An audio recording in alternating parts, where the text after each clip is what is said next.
ನಮ್ಮ ಮಹತೋಬಾರ ಶ್ರೀ ಮಹಾಲಿಂಗೇಶ್ವರ ದೇವಸ್ಥಾನ. ಈ ದೇವಸ್ಥಾನ ಎನ್ನುವಂಥದ್ದು ಒಂದು ಹಿಂದೂಗಳ ಶ್ರದ್ಧಾ ಕೇಂದ್ರ.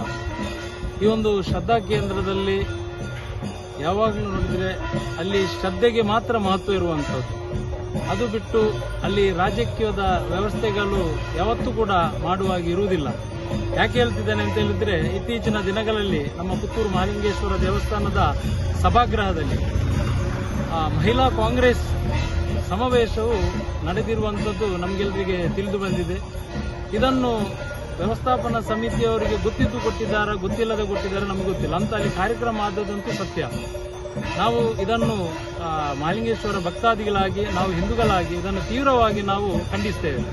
ಇದು ಆಗಬಾರದು. ಯಾಕೆಂತ ಹೇಳಿದ್ರೆ, ಈ ಒಂದು ಧಾರ್ಮಿಕ ಕೇಂದ್ರದಲ್ಲಿ ಧಾರ್ಮಿಕತೆಗೆ ಸಂಬಂಧಪಟ್ಟಂತ ಕಾರ್ಯಕ್ರಮಗಳು ಮಾತ್ರ ಅಲ್ಲಿ ಆಗಬೇಕು ಹೊರತು ಈ ರಾಜಕೀಯದ ಯಾವುದೇ ರಾಜ್ಯಕ್ಕೆ, ನಾವು ಒಂದು ರಾಜ್ಯವನ್ನು ಹೇಳುವಂಥದ್ದಲ್ಲ, ಯಾವ ರಾಜ್ಯಕ್ಕೆ ಕಾರ್ಯಕ್ರಮಗಳು ನಮ್ಮ ದೇವಾಲಯದ ಜಾಗದಲ್ಲಿ ಆಗಬಾರ್ದು.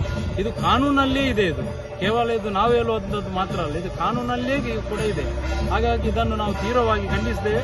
ನಾವು ಈಗಾಗಲೇ ನಾವು ಅಧ್ಯಕ್ಷರಲ್ಲಿ ಕೂಡ ನಾವು ಇದರ ಬಗ್ಗೆ ನಾವು ಅವರ ಹತ್ರ ಮಾತಾಡಿದ್ದೇವೆ. ಅವರು ಹೇಳ್ತಾರೆ ನಾವು ಇಲ್ಲ ಅಂತ ಹೇಳ್ತಿದ್ದಾರೆ, ನನಗೆ ಗೊತ್ತಿಲ್ಲದ ಆಗಿದೆ ಅಂತೇಳಿ. ಗೊತ್ತಿದ್ದಾಗಿದೆ, ಗೊತ್ತಿಲ್ಲದಾಗಿಲ್ಲ ಅಂತ ತಪ್ಪಾಗಿದೆ. ಅದು ಮುಂದಕ್ಕೆ ಇಂಥ ಘಟನೆಗಳು ನಡಿಬಾರದು. ನಾವು ಈಗಾಗಲೇ ಕಾರ್ಯನಿರ್ವಹಣಾಧಿಕಾರಿ ಅವರು ಇದರ ಬಗ್ಗೆ ಮೇಲಧಿಕಾರಿಗಳು, ಕಾರ್ಯನಿರ್ವಹಣಾಧಿಕಾರಿಯವರ ಮೇಲೆ ಕ್ರಮ ತಗೊಳ್ಬೇಕು ಅಂತ ನಾವು ಹೇಳುವಂಥದ್ದು. ಯಾಕೆಂದ್ರೆ ಅವರಿಗೆ ಜವಾಬ್ದಾರಿ ಇರುವಂಥದ್ದು. ಅಧ್ಯಕ್ಷರ ಅಲ್ಲಿ ವೇದಿಕೆಯಲ್ಲಿ ಅದು ನಮಗೆ ಗೊತ್ತಿಲ್ಲ. ಈಗ ಯಾವುದೇ ಛಾಯಾಚಿತ್ರ ನಮಗೆ ಲಭ್ಯ ಆಗಲಿಲ್ಲ. ಬಂದರೆ ನಾವು ಅವರನ್ನು ಕೂಡ ನಾವು ವಿರೋಧಿಸ್ತೇವೆ.